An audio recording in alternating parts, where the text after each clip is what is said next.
एक बहुत बड़ा व्यापारी था।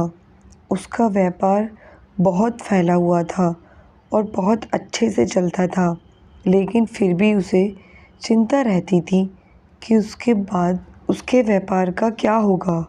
उसका बच्चा उस व्यापार को अच्छे से संभाल पाएगा या नहीं।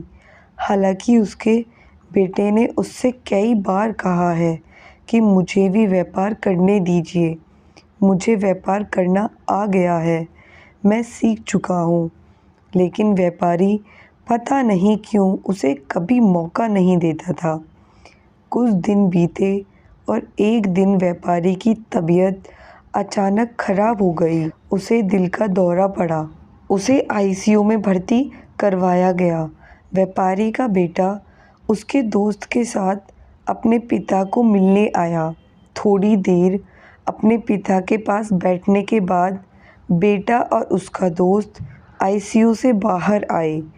बाहर एक आइसक्रीम की दुकान देखकर व्यापारी का बेटा बोला, चलो आइसक्रीम खाते हैं।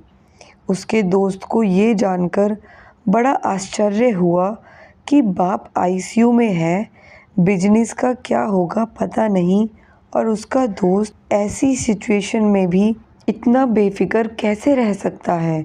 वो दोनों दुकान गए और आइसक्रीम लेकर खाने लगे। दोस्त से रहा नहीं गया तो उसने अपने दोस्त से उसके मन में क्या चल रहा था सब कुछ बताया।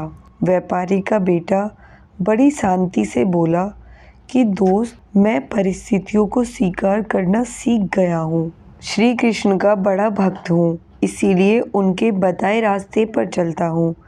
पहला रास्ता कि कर्म करो और फल के बारे में मत सोचो। दूसरा, मैं तुम्हें एक कहानी बताता हूँ जिसे सुनने के बाद तुम्हें सब समझ में आ जाएगा। रुक्मणी जी, जो कि श्री कृष्ण की पत्नी थीं, उन्होंने जब अपने पहले बेटे को जन्म दिया जिसका नाम था भृगुमन था। जन्म के कुछ ही दिनों बाद उसका अपहरण हो गया। रुक्मणी जी अपने बेटे के गम में बहुत उदास रहने लगी, रोने लगी। तब श्री कृष्ण जी ने उन्हें समझाया कि हमारा बेटा सब कुशल है जहाँ भी है, इसीलिए तुम उसकी चिंता करना छोड़ दो, खुश रहो और स्वस्थ रहो। यह उनसे खुद भगवान श्री कृष्ण जी ने कहा था। फिर भी रुक्मणी जी ने अपने बेटे की चिंता नहीं छोड़ी, पर आखिरकार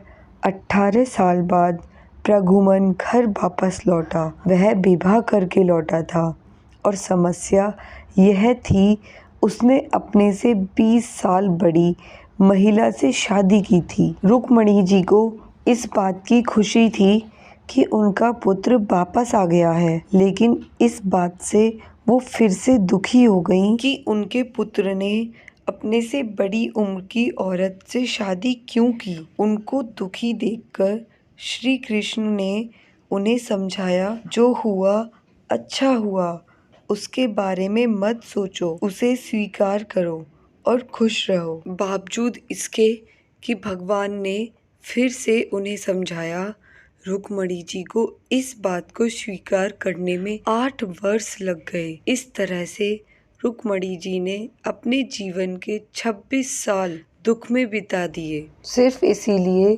क्योंकि वह परिस्थितियों को स्वीकार नहीं कर पाई। यह कहानी खत्म करने के बाद व्यापारी के बेटे ने अपने दोस्त से कहा कि मैंने परिस्थितियों को स्वीकार करना सीख लिया है, मैं अपने लक्ष्य पर ध्यान दूंगा, बिजनेस भी अच्छे से करूंगा और आगे जो होगा उसे स्वीकार करूंगा। दोस्तों, छोटी सी ये कहानी हमें बहुत ही मूल्यवान सीख देती है कि अगर हम अपने जीवन में आने वाली घटनाओं को स्वीकार नहीं करते तो हमारा जीवन बहुत कठिन होगा, और अगर हम उन्हें स्वीकार करते हैं तो हमारा जीवन बहुत सहज हो जाएगा। फ्रेंड्स, अगर आपको मेरी स्टोरी अच्छी लगी हो तो प्लीज़ लाइक कीजिएगा और कमेंट में अपनी राय ज़रूर दीजिएगा, और चैनल पर न्यू आए हैं तो चैनल को सब्सक्राइब कीजिएगा। वीडियो को देखने के लिए